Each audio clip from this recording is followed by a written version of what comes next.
जीवमजीवं दव्वं जिणवरवसहेण जणडे दीठं देविन्दविन्दवन्दं वन्दे तं सव्यदा शीर्षा।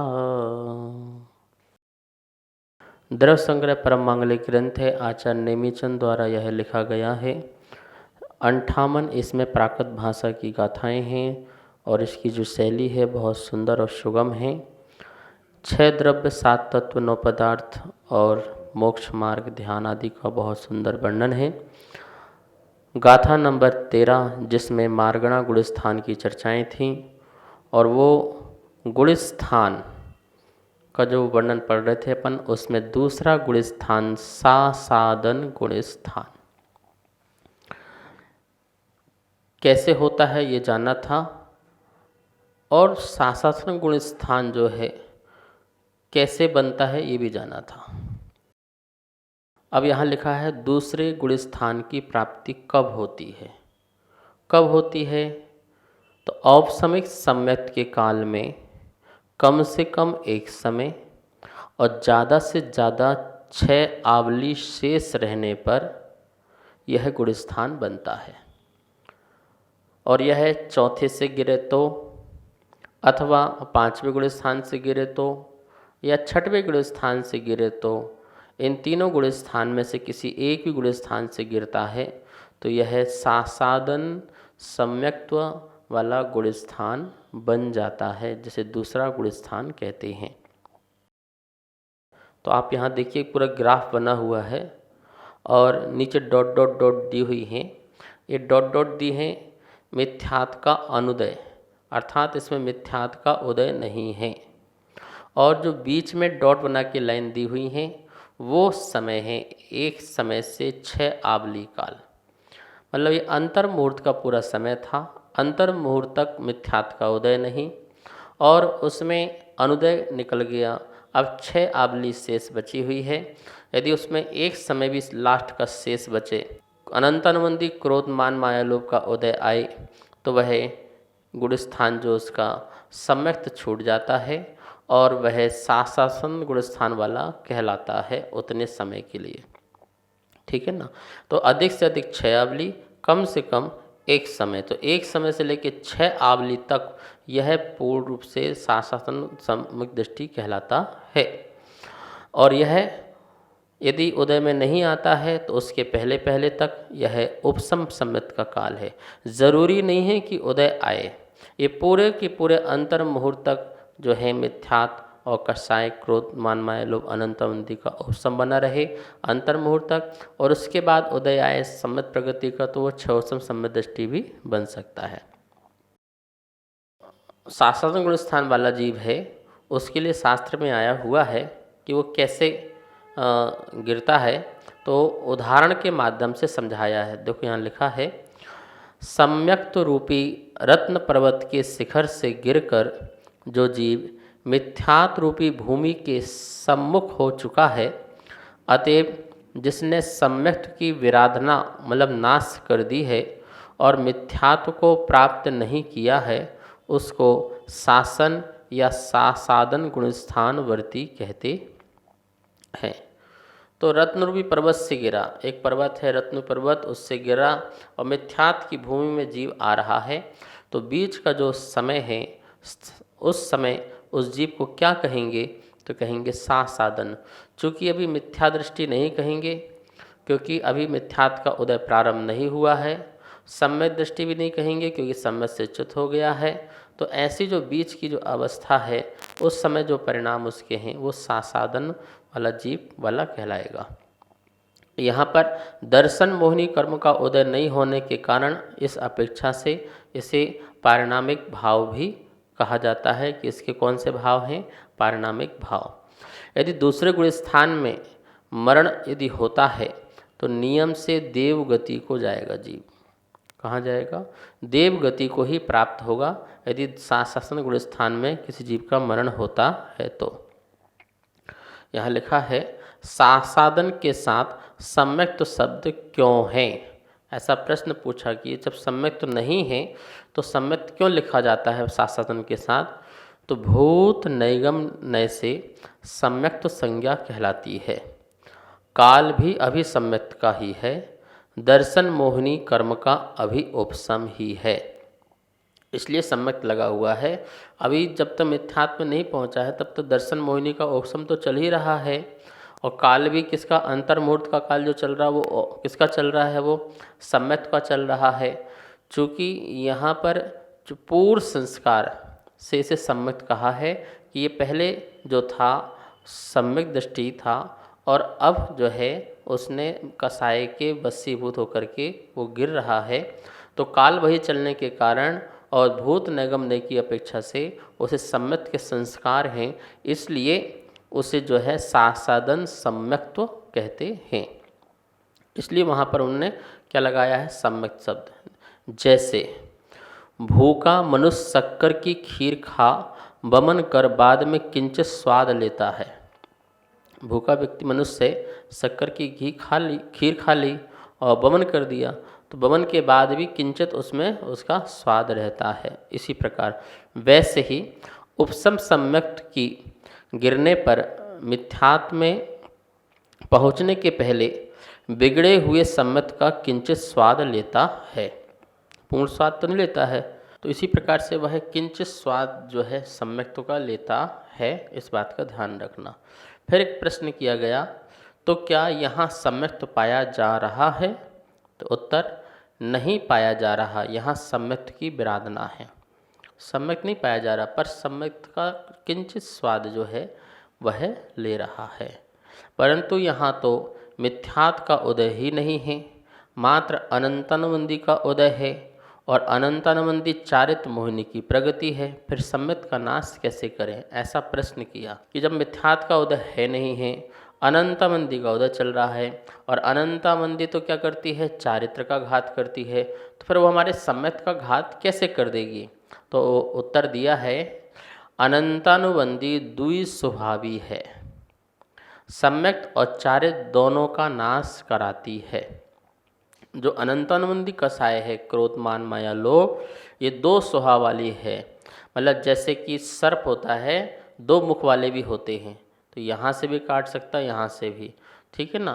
तो ऐसे ही ये अनंतानुबंधी का कषाय है, ये सम्यक्त का भी नाश करने में कारण बनती है और चारित्र का भी नाश करने में कारण बनती है। इसलिए ये अनंतानुबंधी दो स्वभाव होने के कारण वहाँ पर हम क्या कहेंगे कि सासादन में गुणस्थान में अनंतानुबंधी का उदय है, इसलिए वहाँ भी सम्यक्त की वहाँ विराधना हुई है। अब लिखा यहाँ पर, सम्यक्त के नाश में निमित्त दोनों हैं, मिथ्यात्व और अनंतानुबंधी। ध्यान रहे, मात्र अनंतानुबंधी से मात्र से ही जो है सम्यक्त का नाश नहीं होता है, मिथ्यात्व का उदय और अनंतानुबंधी का भी उदय। इस प्रकार से दोनों के सद्भाव में जो है सम्यक्त का पूर्ण रूप से जो है नाश होता है, मतलब सम्यक्त प्रकट नहीं होता है। फिर लिखा है, सासादन गुणस्थान में चारित्र कौन सा है? फिर चारित्र कौन सा माने? तो मिथ्या चारित्र। क्यों? क्योंकि श्रद्धा मिथ्या है। यहाँ कौन सा चारित्र मानना है? अरे जब यहाँ श्रद्धा मिथ्या है तो चारित्र भी मिथ्या होगी क्या? तो बोले नहीं, यहाँ पर अभी पूर्ण रूप से मिथ्यात्व नहीं है, लेकिन जो चारित्र है वो कैसा है? मिथ्या है, क्योंकि श्रद्धा जो है मिथ्या ही है। भले मिथ्यात्व कर्म का उदय नहीं आया, लेकिन अनंतानुबंधी कसाय का उदय होने से सम्यक्त की विराधना क्यों की? सम्यक्त की विराधना तो तभी की ना जब इसने सिद्धांत कम किया, सिद्धांत हटा, और सिद्धांत जैसे हटा तो परिणाम कैसे हुए? मिथ्या के हो गए। तो मिथ्या के परिणाम हैं, इसलिए वहाँ पे पाया जाने वाला जो भी कुछ भी चारित्र है वो चारित्र भी कैसे होगा? मिथ्या ही होगा। कुछ बातें हैं, सासादन गुणस्थान संबंधी तथ्य आप लोग अपनी डायरी में लिख भी सकते हैं। इस गुणस्थान का काल समाप्त होने पर जीव नियम से मिथ्यात्व में जाता है। किस में जाएगा? मिथ्यात्व गुणस्थान में जाएगा, ये नियम से। ये ऊपर से गिरने का ही गुणस्थान है। प्रथम गुणस्थान से द्वितीय गुणस्थान कभी प्राप्त नहीं होता है। मात्र उपसम सम्मित के साधन को प्राप्त होते हैं, शेष नहीं। जो उपसम सम्यक्त वाले जो जीव हैं वही जीव ही जो हैं इस गुण स्थान को प्राप्त होते हैं, शेष इस गुण स्थान को प्राप्त नहीं होते हैं। इतना यहाँ पर ध्यान रखना। यहाँ तक अपन ने जो है दो गुण स्थानों के बारे में पढ़ लिया। पहला पढ़ा अपन ने जो है मिथ्यात्व के बारे में, ठीक है। दूसरा पढ़ लिया अपन ने साधन गुण स्थान के बारे में। मिथ्यात्व गुण स्थान तो पता है कि पहला ही गुण स्थान होता है, और जो साधन गुण स्थान वाला है वो दूसरा गुण स्थान वाला है, जो चढ़ने की अपेक्षा से नहीं है। किसकी अपेक्षा से है? उतरने की अपेक्षा से। उतरना कहाँ कहाँ से? चौथे से भी, पाँचवें से भी, अथवा छठवें से भी उतर करके यह जीव जो है साधन गुण स्थान को प्राप्त हो सकता है। अब तीसरा गुण स्थान है जिसका नाम मिश्र गुण स्थान है। कौन सा नाम है इसका? मिश्र गुण स्थान। मिश्र गुण स्थान मतलब जहाँ सम्यक्त और मिथ्यात दोनों का ही परिणाम मिला जुला हो, उसे मिश्र परिणाम कहेंगे।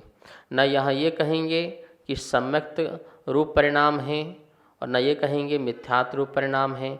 ये भी नहीं कहेंगे कथनचित सम्यक्त रूप परिणाम है, कथनचित मिथ्यात रूप परिणाम है, ऐसा भी नहीं कहेंगे। ये दोनों की मिली जुली बिल्कुल पर्याय है। ना ही सम्यक्त रूप ना चारित्र रूप, दोनों मिलकर के एक तीसरी पर्याय बनी जात्यंतर। एक शब्द आएगा जात्यंतर, जाति के अनंतर। दोनों की जाति, सम्मित की जाति, मिथ्यात की जाति मिलने के बाद एक तीसरी जाति जो प्रकट हुई जात्यंतर कहलाएगी, और वो परिणाम यहाँ रहेंगे। जैसे यहाँ बहुत अच्छा उदाहरण दिया जाएगा आगे दही गुड़ का, कि दही और गुड़ मिलने से तो वो ना अब मीठा है और ना खट्टा, खट मिठा कहलाएगा। तीसरा परिणाम निकला खट मिठा। दही को अपने गुड़ डाला, दही में गुड़ डाला, बूरा डाला, चीनी डाली, तो कैसा हो गया? मीठा हो गया। तो अब उससे क्या कहेंगे? मीठा कहोगे? तो बोले नहीं, मीठा बात नहीं कहेंगे, खट्टा कहेंगे। तो खट्टा कहोगे तो नहीं, मीठा भी कहेंगे। नहीं, दोनों कहो, खट मिठा, ठीक है ना। तो दोनों का मिलकर एक नई अवस्था, एक पर्याय पैदा होती है। ऐसे ही यहाँ पर सिर्फ अंतर मुहूर्त काल के लिए, कितने काल के लिए? जो मिश्र गुण स्थान है वो मात्र अंतर मुहूर्त काल के लिए। पहला गुण स्थान में तो अनंत काल बने रहो, दूसरे गुण स्थान में अधिक से अधिक 6 आबली, बस, उससे ज़्यादा नहीं। और जो ये गुण स्थान है तीसरा, सिर्फ और सिर्फ अंतर मुहूर्त के लिए होता है। किसे कहते हैं मिश्र गुण स्थान? तो यहाँ परिभाषा लिखिए, देखिए, जिसका प्रतिपक्षी आत्मा के गुण को सर्वथा घातने का कार्य दूसरी सर्वघाती प्रगतियों से विलक्षण जाति का है, उस जात्यंतर सर्वघाती सम्यक मिथ्यात प्रगति के उदय से केवल सम्यक्त रूप या मिथ्यात रूप परिणाम न होकर जो मिश्र रूप परिणाम होता है उसको मिश्र गुण स्थान कहते हैं। तो जिसका प्रतिपक्षी आत्मा के गुण को सर्वथा घातने का कार्य, जो आत्मा के जो गुण हैं उसको गुण को सर्वथा रूप से घातने का जो कार्य करता है वो सर्वघाती कर्म प्रगतियाँ करती हैं। तो सर्वघाती कर्म प्रगतियों से विलक्षण जाति का, उससे बिल्कुल विलक्षण है। क्यों विलक्षण है? न वो सम्यक रूप को पूरा घात कर रही है, न वो मिथ्यात का घात कर रही है, बिल्कुल विलक्षण प्रगति है, जो सम्यक मिथ्यात की मिली जुली एक अवस्था है। उस जात्यंतर सर्वघाती सम्यक प्रगति के उदय से ये सम्यक मिथ्यात प्रगति, ये सम्यक मिथ्यात प्रगति भी सर्वघाती प्रगति है। मिथ्यात के 3 टुकड़े होते हैं, तो सम्यक प्रगति तो देशघाती है, और मिथ्यात प्रगति और सम्यक मिथ्यात प्रगति जो है सर्वघाती है। तो बोले कि ये जो सर्वघाती प्रगति है, जात्यंतर रूप है, के उदय से न सम्यक्त रूप और ना ही मिथ्यात रूप परिणाम हो, वो मिश्र रूप परिणाम हो, उसे कहेंगे मिश्र गुण स्थान कहेंगे। यहाँ पर उदाहरण दिया है, आप लोग देखिए क्या लिखा है। जिस प्रकार दही और गुण को परस्पर इस तरह से मिलाने पर कि फिर उन दोनों को पृथक पृथक नहीं कर सके, उस मिश्रित द्रव्य का रस मिश्र रूप खट्टा और मीठा मिला हुआ होता है।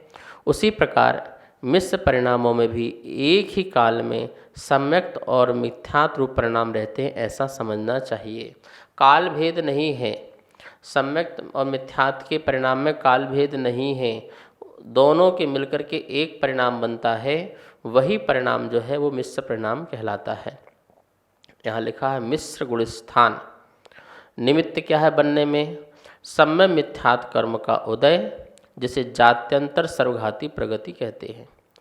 परिणाम क्या है इसका? मिश्र परिणाम है, और सम्यक भी है और मिथ्यात्व भी है जिसमें।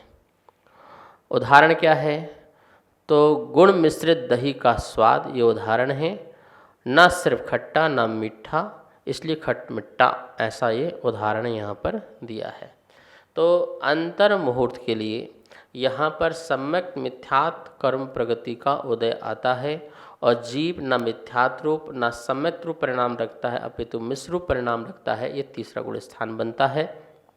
ये तीसरा गुण स्थान भी जो है आपके चौथे जो सम्यक जो है का उदय चल रहा था, अथवा जो है सम्यक मिथ्यात्व प्रगति का उदय आ गया, तो यह चौथे गुण स्थान से कौन से गुण स्थान में आ जाएगा? फिर तीसरे गुण स्थान में वहाँ पर पहुँच जाएगा, जहाँ सम्यक मिथ्यात्व प्रगति का उदय आ जाएगा। तो ये व्यवस्था यहाँ पर इस प्रकार से बनती है। मिश्र गुण स्थान के कुछ नियम हैं। क्या क्या नियम हैं? तो इन नियमों को यहाँ पर देखेंगे। सकल संयम अथवा देश संयम को ग्रहण नहीं करता है। तीसरे गुण स्थान से डायरेक्ट पांचवें गुण स्थान में या छठवें गुण स्थान सातवें गुण स्थान को प्राप्त नहीं होता है, तो ये सकल संयम को प्राप्त नहीं होता है। या तो सम्यक रूप परिणाम करके चौथे गुण स्थान में चला जाए, अथवा मिथ्यात्व का उदय करके कहाँ सीधे चला जाए? पहले गुण स्थान में चला जाए। साधन में भी नहीं जाएगा, ठीक है ना, साधन में भी नहीं जाएगा। दूसरा, आयु नहीं बांधता है। इस गुण स्थान में मरण नहीं होता है, यहाँ मारणांतिक समुद्घात नहीं होता है। इतनी सारी चीज़ें नहीं होती। आयु को बंद क्यों नहीं होता? या तो सम्यक रूप परिणाम हो या मिथ्यात्व रूप परिणाम हो, तो आयु को बंद हो, तो आयु को बंद नहीं होता है, तो मरण भी नहीं होता है, और मरणांतिक समुद्घात भी नहीं होता है। मरण के अंत में जहाँ उसको जन्म लेना है उसको स्पर्श करे, ऐसा भी वहाँ नहीं होता। क्यों? जब मरण ही नहीं होता है तो मरणांतिक समुद्घात भी नहीं होगा। ये कुछ विशेषताएं थी, और ये विशेष में कुछ चर्चाएं होंगी तो कल करेंगे, समय हो चुका है। आइए माँ जिनवाणी की स्तुति करते हैं। वाणी के ज्ञान ते सूझे लोकालोक, सो वाणी मस्तक नमो, सदा देत हूँ धोख, सदा देत हूँ धोख। सबको बहुत बहुत मंगल आशीर्वाद। इस कार्यक्रम के पुण्यार्जक थे श्री खंडेलवाल दिगंबर जैन मंदिर, राजा बाजार, कनॉट प्लेस, नई दिल्ली, एवं श्री खंडेलवाल दिगंबर जैन मंदिर, वैदवाड़ा, दिल्ली के अंतर्गत खंडेलवाल दिगंबर जैन पंचायत, दिल्ली। जिनेंद्र जैन नरपतिया अध्यक्ष, धीरज जैन कासलीवाल महामंत्री, विजय लोहाड़िया विक्की उपाध्यक्ष, गौरव पाटोदी मंत्री, विनोद पांड्या कोषाध्यक्ष।